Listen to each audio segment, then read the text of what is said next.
could listen to all of it. And you know that one day deep down you will regret it if you don't. And also you know that that day is not today. I mean, yeah, so something like, oh, you remember, great, you remember Moira, don't you, dear? Great Uncle Derek's first wife. She had twins back in 1975. One of them became a porn star. What? Just checking you listening. On that unlikely note, I'm going to bring on the next act. Please, mesdames et messieurs, please go wild and crazy for Monsieur Jermaine Bryn.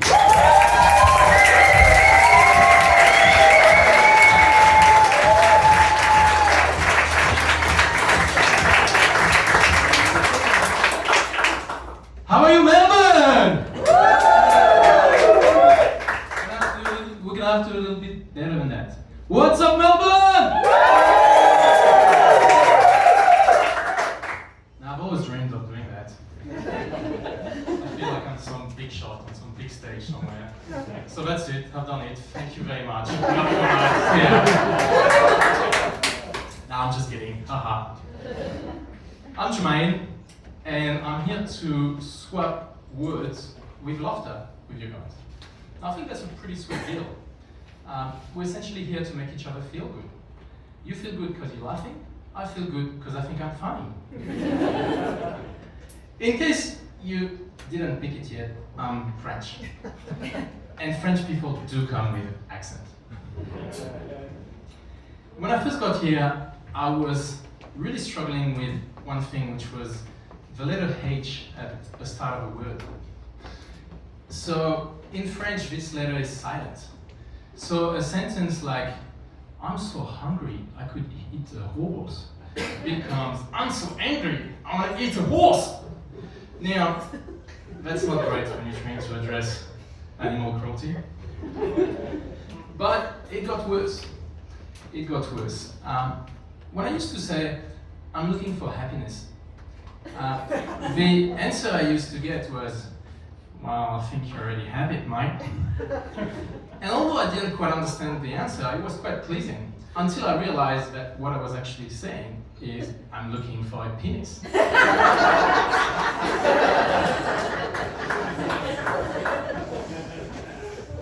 But the words didn't come from me, it came from my dad. Now, this is the time where both my parents came for the first time into Australia to meet my wife and my in-laws. So in French, when you're trying to speak English and you don't know the word, what you can do is use the French word and put an English accent to it. And, most of the time it works. You get away with it, people understand. So here we are. The other thing is in French, the animal, a deer, is called a biche, right? So now here we are, my parents, my in-laws, my wife, myself, around the table. First day meeting, trying to break the ice, trying to get to know each other. When my dad, really trying hard to speak English, lovingly turned to my mom and said, could you please pass me some pepper, my bitch?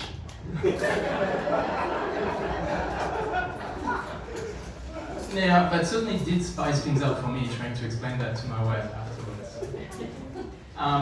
So all that to say that I hope you guys actually will understand what I'm saying here. Imagine getting to a stage where instead of looking at me, you guys looking at each other going, we're supposed to laugh now? I don't know, mate, all I heard was,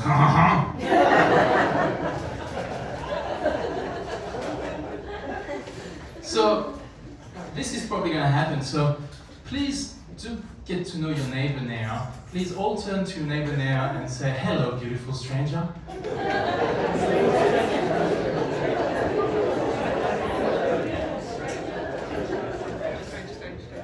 So, talking about beauty, I love nature and I'm passionate about biomimicry. For those of you who don't know what that is, it's essentially saying that to live sustainably, we need to take inspiration into nature because nature's been doing sustainability for a far longer time than we had, right? Makes sense. So, a few days back, I was talking to my mate Walter, saying, it's really pouring my heart out, trying to explain to him why biomimicry was so awesome.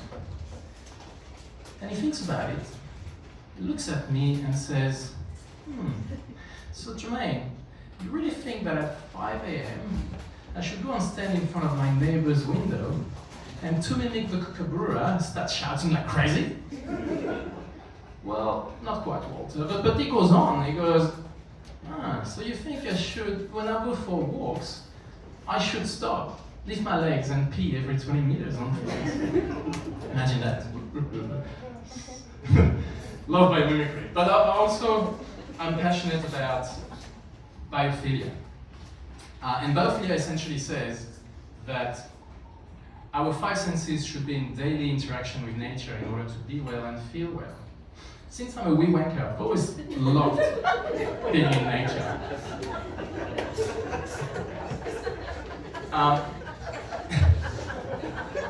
And what is the next thing I was going to say? Help me out, please. Yeah.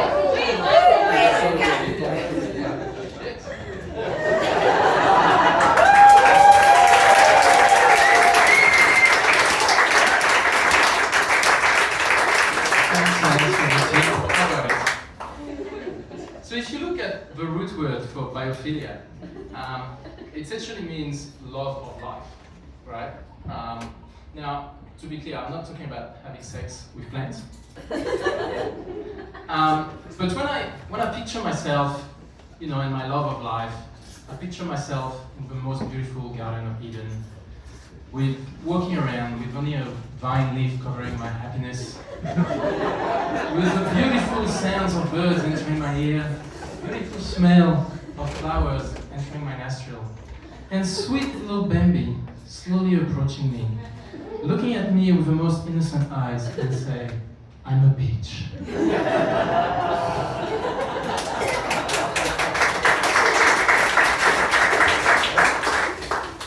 But I also indulge in my love for nature and my deep connection to country when I go golfing. When I very often find myself looking for tall grasses, under the bushes, and even knee-deep in water, trying to look for my balls. My ball. My balls are alright, they usually find themselves close to my happiness.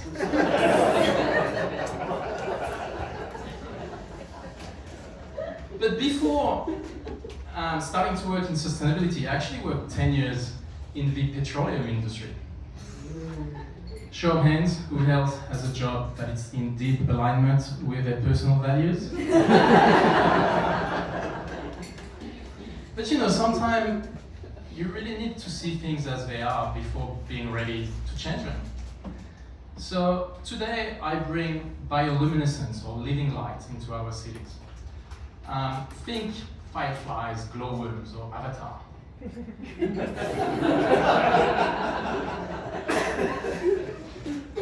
In the ocean, bioluminescence is used by a lot of organisms to attract mates, attract food, or fend off predators. Imagine if tomorrow, in our city, the magic of bioluminescence lighting would be a hotspot for speed dating, a place to share food with friends, and a halo of safety to fend off nasty behavior. If we had all that, I think we would really be living in happiness. And this is why I do stand-up comedy. Because what happiness really wants is to stand up.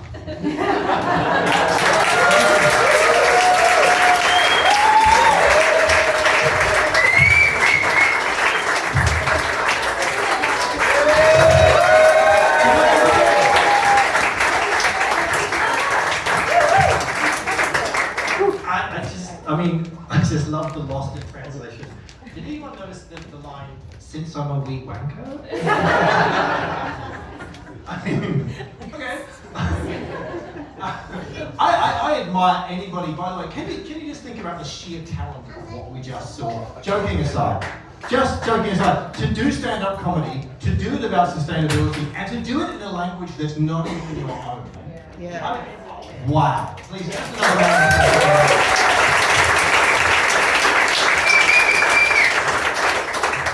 And we're going to keep it going now. I'm going to bring to the stage the beautifully talented Jill Armstrong.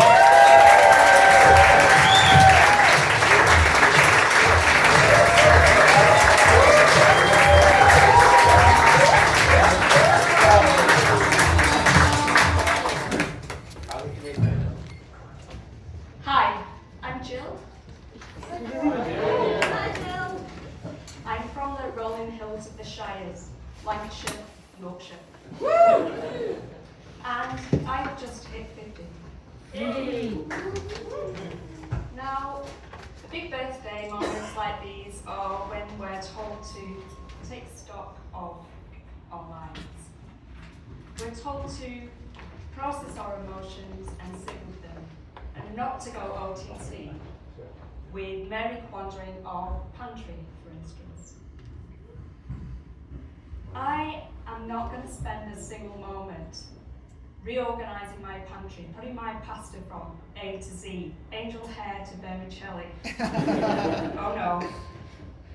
I'm going to take stock of each of my decades in chronological order, which is something pretty different to alphabetising my pasta.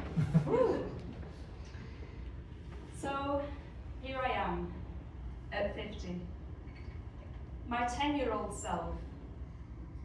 I imagined that being 50 would be pretty dull, but at least I would know who I am and what I am, and that would be some kind of consolation.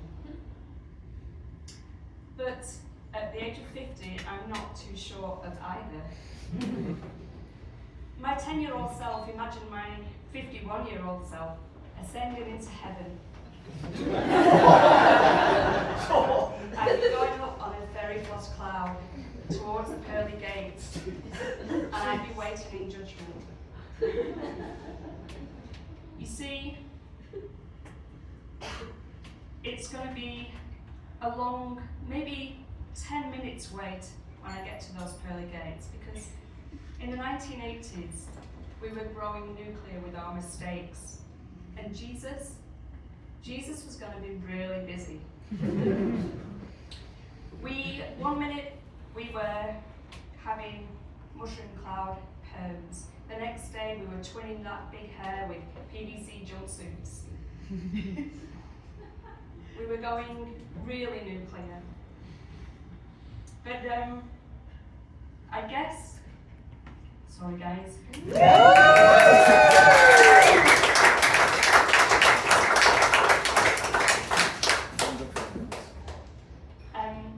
But we were consuming fast fashion like Pac-Man eating dogs. And we were living from one 3-minute nuclear warning to the next. We took our inspiration from the 7 deadly sins as though they were our 10 commandments. We had greed, gluttony, and dress for envy. And come Judgment Day, we would have a lot to atone for. So, a 10-minute wait at the pearly gates, that was to be expected.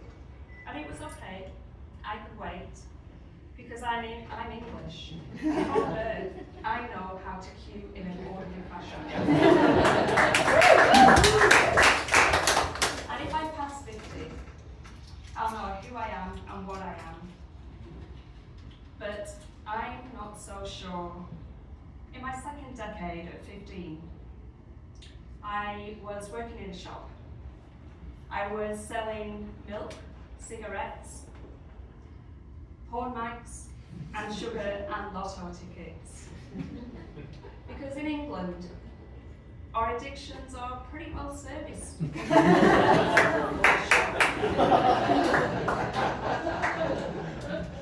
At 40, I moved to Adelaide, and I was temping in my local pharmacist. But that was kind of odd because that's where I was also selling lotto tickets.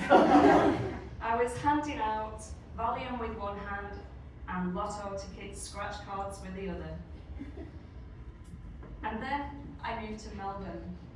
And to get to work, I found that I had to buy a Mikey card, but they weren't being sold at the train station ticket machines. Oh no, I had to walk 1k down the road to go back to the pharmacy. But Melbourne's trams are one addiction that I can wholly get behind. And Melbourne's trams really spark joy in me. Mary Quandell would be proud. In my third decade, at the age of 25, I was an apprentice architect. I was working every hour God sends. I absolutely loved it and I just couldn't get enough. I found redemption from my 1980s postmodern excess and I got hooked on minimalism, less is more. Mary, eat your heart out. In my fourth decade, at the age of 35, I was still an architect, and my architect boss, my master, he says to me, architectural, me loves it, me wants it, my precious. And then he says, you can't look both, and you need to reconsider your relationship with your 6-month-old baby. I left practice, and I left the shires, the rolling hills, for some adventures beyond. Over the last 5 decades, I've had 15 jobs, crisscrossing 3 different career paths in 2 hemispheres. I'm now in my 6th decade, and I'm still hooked on buildings. I think about them all the time. I dream about buildings, energy efficient buildings. But I stop short at talking about buildings when I get to dinner parties, because I reckon being an architect or letting people know that you've been an architect is a little bit like the kind of conversations nurses get. At dinner parties they get, there's something wrong with my digestion, does this smell funny? Or they get, oh my feet are a bit long, they're super itchy, can you take a look? But instead of digestion, and on the other one, instead of digestion and athlete's foot, I get waste pipes for conversation on the main course. And for dessert, athlete's foot is swapped for black mold forest gâteau. So I tried different responses at dinner parties and not too sure they go down so well. I've said things like, have you looked at Part F8? Part F8 in the National Construction Code Performance Standards limits condensation accumulation then on wet spaces directly to the external environment and place or walls. Any advice is general in nature and may not be suitable for all individuals. Always read the terms and conditions. This does not spark joy at dinner parties. And as I hit 50, I'm persuading politicians now to raise the building regulation standards for all buildings. Because having Australians in healthy, safe, happy homes certainly does spark joy in me. And my final decade, when I approach that big guy in the sky with his long white beard, I will approach with a calm, and he'll ask me and say, who are you? And what was your life about? And maybe I'll revert back to my 10-year-old self from the Shire and say, I'm not sure. I think I'm only just finding out who I am. But I wish we weren't all facing climate change. So do I, says Gandalf. So do I, and so does everyone. He says, we can't choose the time that we live in. All we have to do is choose what we do with the time that we are given. May the moonlight shine brightly on you all tonight. Thank you very much.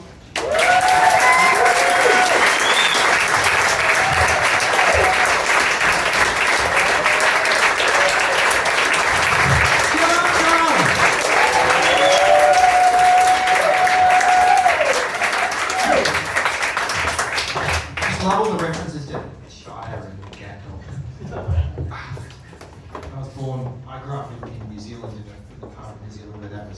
where that was filmed, and it just makes me feel like I'm at home. Also, I've noticed no one takes you seriously if you have a New Zealand accent. Anyway, I'm going to keep it going for our final act of tonight. Thank you so much for being such a warm and lovely and friendly audience. I'm going to bring to the stage the one and only Shanika Sunway Hall!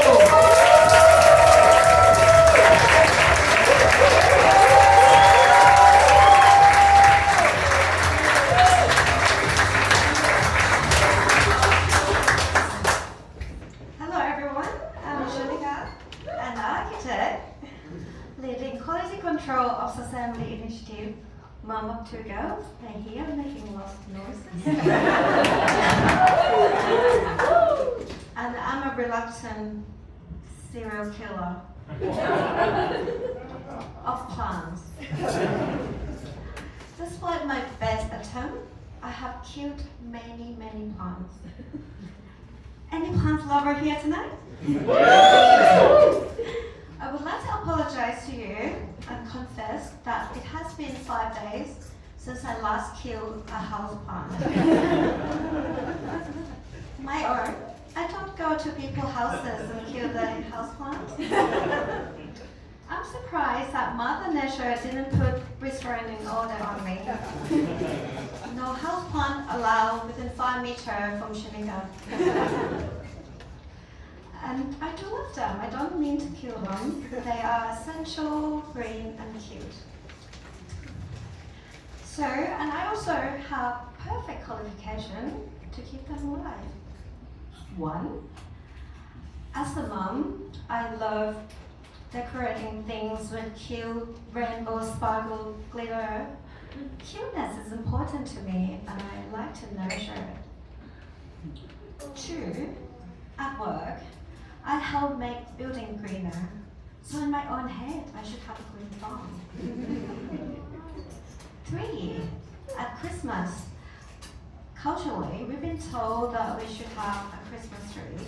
So in my best attempt of being green, I get this new, supposedly multi-year Christmas tree in the pot that, supposed to last many Christmases while cleaning air and absorbing carbon.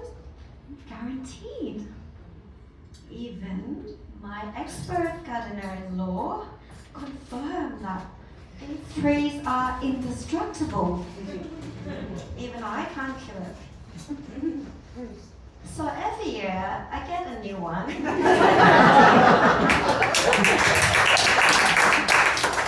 I get one that a bit bigger than last year to make my gardener-in-law feel right about something. That's my secret gift to him. Luckily, I'm a better mom than the houseplant mom. So, black.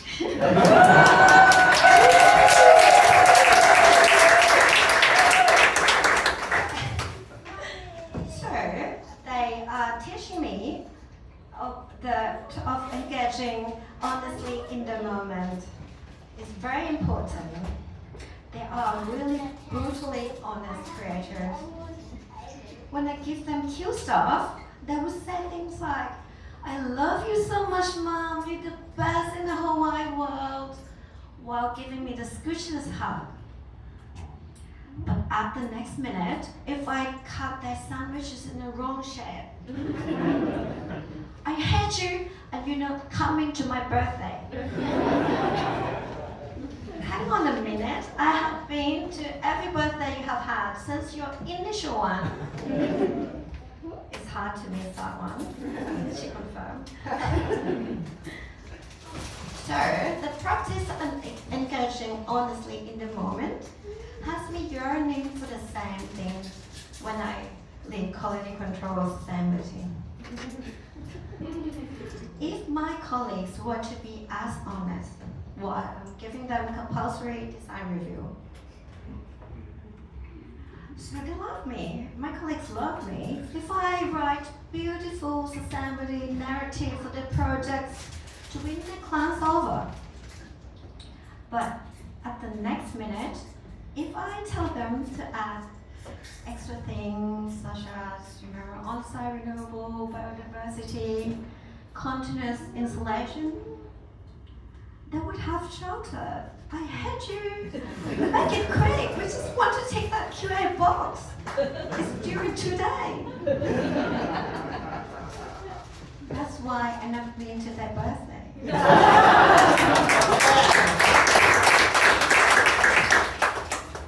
I'm help creating buildings that make people and plants thrive. Just to offset my personal houseplant record and create more robust, greener, and keep it world. Thank you for listening.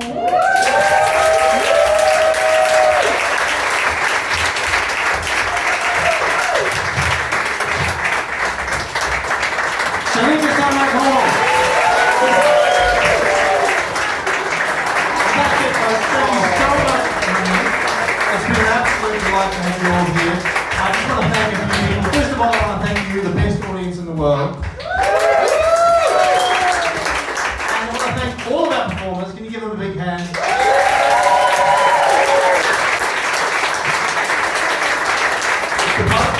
I think this is the 8th one we've done a show like this. He's a big hand with the butterfly club. And finally, so the person who sets up and runs the Sustainable Stand-Up show, it's a Sustainable Stand-Up course, Alina Raffi. She's based in Berlin. You can do her courses online, sustainablestandup.com. Let's just give a big hand to someone who brings humour into this work.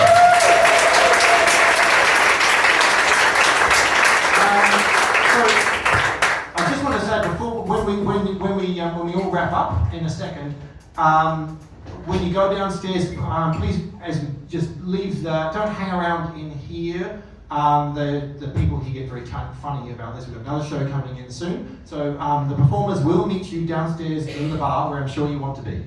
And I just want to bring to the stage in the performers you've just seen, and have one more round of applause for Claire Bowles, Dominic Hess, Pat Fryers, Claire Parker,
It's mostly all on there. Thank you. It just missed the last, like,